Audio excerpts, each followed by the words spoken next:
En el año 1682, Iván V y Pedro son coronados como los nuevos zares de Rusia. Sin embargo, su hermana mayor, Sofía Romanova, se convierte en la princesa regente del zarato ruso, el también llamado zarato moscovita, debido a que sus hermanos aún no tienen experiencia en gobernar un estado. En 1686, los rusos firman el Tratado de Paz Eterna con la Mancomunidad de Polonia-Lituania, tras varios siglos de conflictos. Además, Rusia vuelve a unirse a la Liga Santa en contra del poderoso Imperio Otomano, mientras que al cabo de 3 años se firma un tratado con el Imperio Chino de la dinastía Qin. Este es firmado entre el caballero Fyodor Golovin y el chino Songotu, quienes han sido los encargados de establecer las nuevas fronteras entre ambos imperios. En este periodo de relativa paz es cuando Pedro asume oficialmente el mando del Estado, en el 1689 y a sus 17 años de edad. Es el que sentará las bases de una nueva Rusia y es el primer gobernante ruso en realizar una gira hacia el exterior.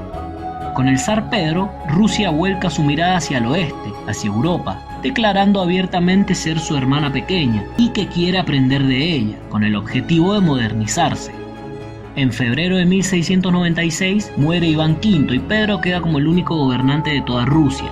Una de sus acciones más importantes es que entre marzo de 1697 y septiembre de 1698 se lleva a cabo la Gran Embajada, en donde Pedro realiza viajes por varios países europeos, en busca de aprender todo sobre ciencia y construcciones navales. Hay que entender que la Rusia de esta época es uno de los países más aislados y bárbaros de toda Europa. Pedro también viaja a Europa para buscar aliados en contra de los otomanos, con quienes están en guerra desde 1686, hasta que en el año 1700 los rusos firman el Tratado de Constantinopla con los otomanos, y esto pone fin a 14 años de guerra.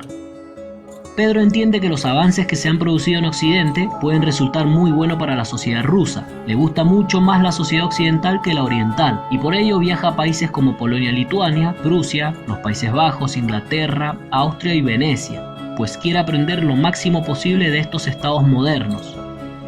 Pedro siente que ha llegado el momento de llevar a cabo profundas reformas en su país. Exige que la nobleza rusa debe vestirse y comportarse como los nobles europeos, tienen que captar sus modos y también deberán afeitarse como los occidentales, mientras que aquellos que se nieguen tendrán que pagar un impuesto como castigo. Las reformas que realiza Pedro también se centran en lo militar, moderniza el ejército y crea la primer fuerza naval rusa, es decir, es el creador de la Armada de Rusia. Además realiza varias reformas estatales, mientras que por otro lado promueve la creación de nuevas industrias. La manera de administrar del gobierno también ha cambiado, puesto a que Pedro ha cambiado las leyes. Incluso la iglesia y la economía sufren nuevos cambios, además de que su gobierno ha empezado a ejercer un mayor control sobre muchos de los servicios públicos. El zar Pedro es considerado como uno de los más o el más prominentes de la familia Romanov. Por ello lo conocen históricamente como Pedro el Grande, pues es una persona con unas actitudes fuera de lo normal. Se cuenta que le gustaba trabajar mucho, que dormía poco y que aprendió de varios oficios. Por ello es que muchos lo llamaban como el zar carpintero, aunque algunos otros le decían el zar ingeniero. En el año 1703, los rusos empiezan a levantar su nueva capital, San Petersburgo, ubicada en el extremo este del Golfo de Finlandia. Además, Pedro busca que su imperio tenga una salida al mar y también desea abrir una ventana hacia el mundo occidental, el cual se ve más avanzado y más moderno que el de Oriente. La ciudad comienza con la construcción de la fortaleza de Pedro y Pablo. Es un palacio lujoso que resulta ser novedoso en una nación tan aislada como Rusia, además de que la arquitectura se basa en el modelo occidental, y el encargado es Domenico Trezzini, un arquitecto suizo que ha desarrollado el estilo barroco petrino. Mientras se levanta una nueva ciudad rusa, la guerra con el Imperio Sueco ya está en marcha, pues en febrero de 1700 el zar Pedro le declaró la guerra al rey Carlos XII de Suecia. Además, Dinamarca y Polonia-Lituania también se aliaron en contra de Suecia. A finales de noviembre de 1700 se desata la batalla de Narva, en donde los rusos sufren una terrible derrota a mano de los suecos, pues de un ejército de 30.000 soldados, casi la mitad han perdido la vida y miles acabaron siendo capturados. Una de las razones por las que el zar Pedro sigue insistiendo en continuar con la modernización de sus fuerzas armadas, siguiendo el estilo de Occidente. Los rusos no se quedan con los brazos cruzados ante la aplastante derrota que sufrieron, y en octubre de 1702 asedian Novgorod, en mayo de 1703 asedian Gien y en julio de 1704 capturan Dorpat, al mismo tiempo que vuelven a Narva para reconquistar la ciudad. Narva, que había quedado a manos de los suecos, vuelve a ser asediada por los rusos a finales de junio de 1704. Lo hacen durante más de un mes, en donde esta vez ambos bandos sufren la misma cantidad de bajas, a pesar de que el ejército ruso es mucho más grande numéricamente. Aún así, las tropas rusas se llevan la victoria y consiguen reconquistar Narva. Tras una serie de batallas entre rusos y suecos, finalmente la primera gran victoria que obtiene Rusia sobre los suecos se produce el 8 de julio del año 1709, en suelo ucraniano y muy cerca de Poltava, en donde la victoria es decisiva para Rusia, cuyo gigantesco ejército aplasta a las fuerzas del rey Carlos XII, sufriendo casi 7.000 bajas de un ejército de 17.000, mientras que las fuerzas del zar Pedro, dirigidas por el mariscal de campo Boris Petrovich y el generalísimo Alexander Danilovich, perdieron unos 1.300 hombres de un ejército que se cuenta que iba desde los 50.000 a los 60.000 soldados. La Gran Guerra del Norte termina con la firma del Tratado de Nystad y los rusos anexionan las provincias bálticas que antes pertenecían a Suecia, además de una parte de Finlandia, y con esto Rusia se convierte en una potencia en la región del Báltico. Rusia, que era un país que se había quedado atrás en el tiempo, tanto en lo económico como en lo tecnológico, con Pedro se está convirtiendo en una potencia, y en el año 1721 se crea oficialmente el Imperio Ruso, siendo Pedro el primer emperador ruso. Además, recibe el nombre de Pedro el Grande, padre de la patria y emperador de todas las Rusias. A pesar de todo lo bueno que ha tenido el zar Pedro, también es demasiado duro cuando lo cree necesario. Incluso al final de su vida, se cuenta que torturó a su propio hijo, Alexis, ya que lo desobedeció y se opuso a su manera de ver la vida, así como a su forma de hacer la política de modernizar Rusia, demostrando de esta manera tener una personalidad bastante salvaje, pero con esa aspiración a la modernización y europeización de su nación. A la muerte del zar Pedro, en el año 1725, Rusia comenzará a sufrir ciertas regresiones en la modernización, además de que el precio de su reforma ha sido muy alto para el país. De hecho, durante la construcción de San Petersburgo murieron miles de personas, lo que sumado a las constantes guerras han dejado totalmente exhausta a la población. Pedro, considerado como un emperador inclemente y muy duro, es también considerado como aquel que convirtió a Rusia en una gran potencia. La viuda de Pedro, Catalina, asume el gobierno durante poco más de 2 años, hasta mayo de 1727, momento en donde el nieto de Pedro el Grande es coronado como emperador de Rusia bajo el nombre de Pedro II, aunque también dura muy poco tiempo, ya que el 30 de enero de 1730, y a sus 14 años de edad, muere a causa de la viruela.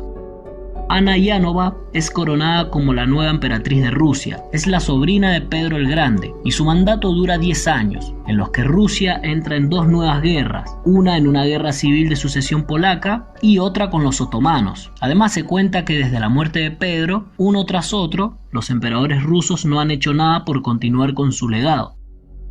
Los sucesores de Pedro son famosos por ser parte de un periodo de decadencia en comparación con el mandato del primer emperador ruso. Además, en el gobierno de Ana Iánova se dice que la corte rusa ha quedado fuertemente influenciada por el amante lituano de la emperatriz, el duque de Curlandia y Semigalia, Ernst Johannes von Byron.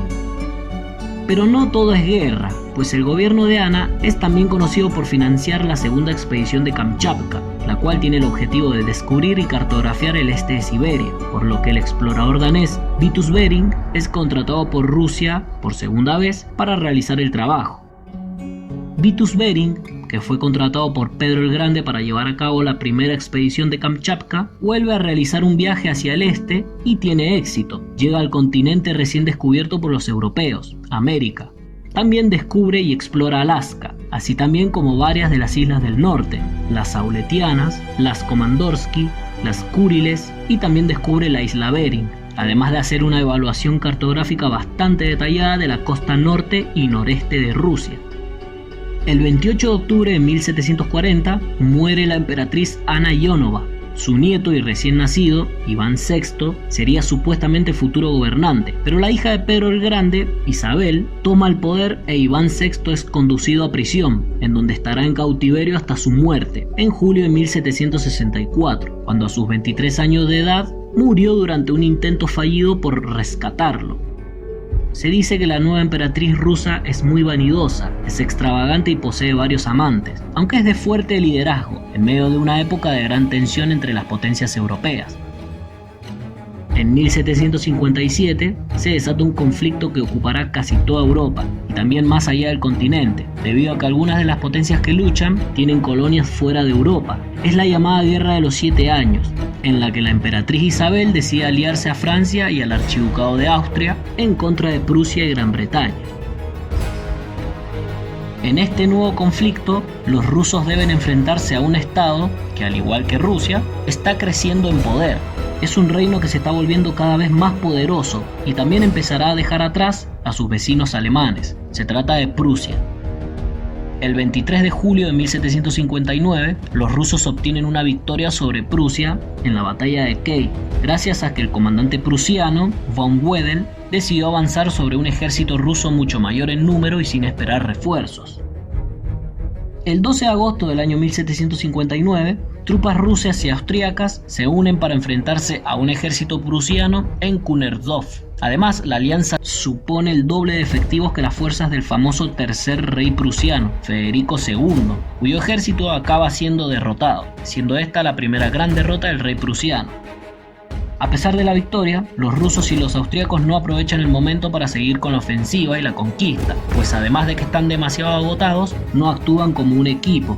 Más bien simplemente se han unido para derrotar a los prusianos y no cuentan con un buen plan estratégico, lo cual le da el tiempo necesario al rey Federico II de reorganizar sus fuerzas y volver al campo de batalla más fuerte que nunca. A finales del 1761 llega la hora de decidir la sucesión y al no tener ninguna descendencia, Isabel adopta al hijo de su hermana Ana, Pedro III, pero este acabaría por defraudar a la familia imperial al ser muy infantil, violento e inculto. Pedro se convierte en emperador de Rusia y su primer medida es cambiar de bando, que sería a la postre el ganador, el bando anglo-prusiano, una decisión con la que se gana el desprecio de generales y de soldados rusos. Isabel busca otra solución a la sucesión al trono de Rusia, y esta viene de la esposa prusiana del emperador, quien nació bajo el nombre de Sofía Federica Augusta, aunque fue bautizada con el nombre de Catalina y bajo la Iglesia Ortodoxa rusa. Ella no cuenta con el afecto de su esposo, de hecho ambos mantienen amantes por su lado, por lo tanto no tienen las posibilidades de tomar las decisiones del Estado, pero sí que es mucho más ambiciosa e inteligente que Pedro III. Además mueve ficha primero y sorprende a todos. En enero de 1762 muere la emperatriz Isabel. A solo 6 meses del ascenso de Pedro III como emperador, su esposa Catalina decide apartarlo del poder, y lo hace con la ayuda de su amante, un guardia imperial llamado Grigori Orlov, quien ordena que aprecien a Pedro III. Entonces este se defiende diciendo que solo desea vivir cómodamente en la región prusiana donde había nacido, junto con su amante, y poder terminar sus días en paz.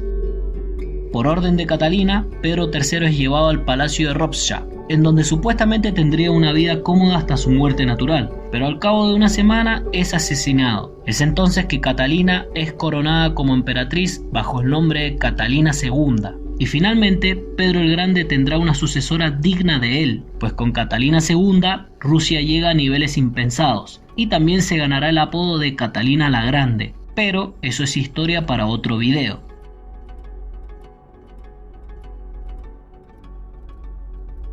Si te ha gustado el video, podés apoyarme dándole clic a me gusta y compartiendo el video. Muchas gracias.